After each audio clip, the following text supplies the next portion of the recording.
Hey guys, this is IXRollOutIX with LEGO Gundam AGE-1 Normal.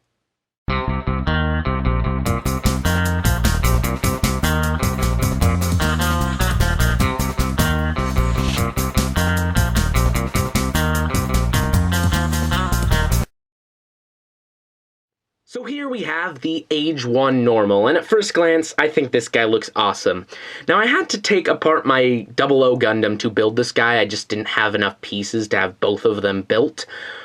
But I think this guy is a lot better built. Say what you will about it, but the techniques I used in this guy are far better than the techniques I used in my 00 Gundam. I think my 00 Gundam relied far too much on flex tube, which is a piece that technically is legal to cut. And I think I exploited that a little bit. I think I used it too much in my 00 Gundam to get things that I wouldn't usually been able to pull off. This guy doesn't use any flex tube at all in his entire creation, and I think that is awesome. I use flex tube for a lot of different things. I think I might use it maybe a little too much, but this guy doesn't use it at all, and that is awesome. So, let's take a look at him. First of all, he's very tiled. There's not a lot of studs on him. There's studs on his hands when he's not holding his accessories. There's a stud on the end of his gun here, but I really wouldn't count that. And there's studs at the bottom of his feet, but those are all right. From the front, he looks awesome. He looks, all the colors are there. He's very flat. He's very clean. A little blocky, but it's Lego. What do you expect? From the back, he's a little empty. He's got a lot of the backs of tiles facing here, and he doesn't look as good from the back, but you're not really going to see this guy from the back, and all the colors are there. I mean, he's got the yellow on the back of the skirts. And I mean, most places that are important are tiled, like the backs of his arms here are tiled. The back of his torso itself looks really nice. It's got the spoiler, which is a transmitter to the AGE system. He's got these little pipes here and the vents and the thruster here, and they're all tiled in there, and that looks really sharp. I think it looks nice. And then in the waist section here as well, but everything else is a little bland. But it looks fine. Like I said, you're not going to see it from this side, so whatever. It's got the V-fin, which slants back a little bit, just like it does in the show. It's got sort of the crest that comes up. That's just a white robot arm, and it gives a nice shape to the back of his head. It's got the vents on the side, and even the Gundam goatee, which I think looks very cool. The eyes are even there. While they're not colored, there's still a little gap there to symbolize the eyes. And just all around this head looks very cool. It's missing the gray bits in there, but whatever. The torso is just awesome. It's nice and layered. It's just very colorful.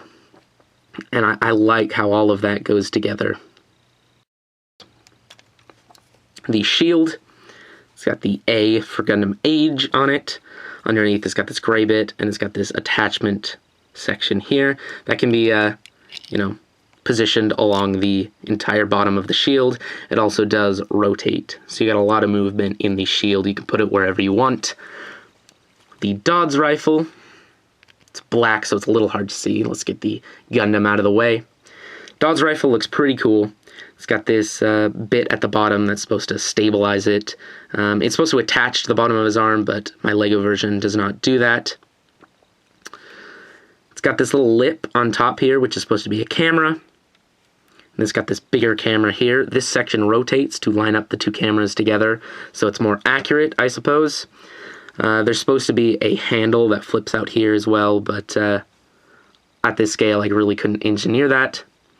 Also at the back, it does have this clip section here that you can pull out. This does separate, and he has his little pew-pew gun that the high grade does have as well. But, yeah. The Dodds Rifle itself, I think, looks pretty freaking cool. So, let's take a look at articulation.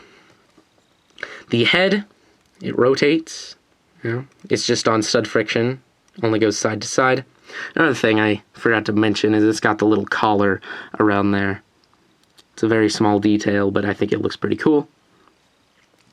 The waist rotates, again on stud friction. The 00 had a ball joint in the waist, but this is actually a little bit of a smaller scale than my 00, which is interesting. I mean, it's a bit smaller, a bit of a different size. So there you go, there's that. The arms, they rotate all the way around. They go in and out here, but they also go in a fair bit, like so. So you can have him touch his other shoulder, which is pretty cool. The arms here rotate, they bend at the elbow, and the wrist here has a bit of movement, unexpectedly. It wiggles a little bit. You can see that this is attached here by this little small clip there. Now, they don't make these anymore, as far as I know. They are an older style of clip. They're a little smaller than the standard clip LEGO uses today, but they do fit in the bottom of a headlight brick, which is very cool. So that's how that works. As for the legs, first of all, you can see the side skirts here. They're supposed to have little holsters here for beam sabers, but at the scale, I really couldn't do that and have a functional beam saber in there. So he has no beam sabers, but that's fine. The legs go forward and back, go in and out. You can see the skirts move out of the way, just like that. The knees, they rotate and bend at 90 degrees. The ankles rotate and pivot side to side. So yeah, he's got a fair bit of articulation in there. He's very solid, very well put together, and he's actually pretty accurate. For this scale, he's a lot more accurate than my 00 Gundam was to the source material, and all the colors are there, all the details are mostly there, and he's pretty cool. He's supposed to have an A in his chest, but you can't expect me to get all the details in there. He's supposed to have, you know, a couple of other colors, just tiny little, like, vents and stuff in the arms, and green for the eyes and on top of the crest there, but mostly everything is there, and once you arm him up, I think he looks very, very cool. Final comparison here. Here he is next to a minifigure.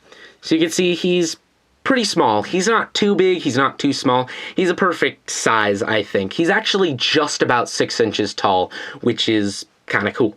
So, that is about it, guys, and this is IXRollOutIX, signing off.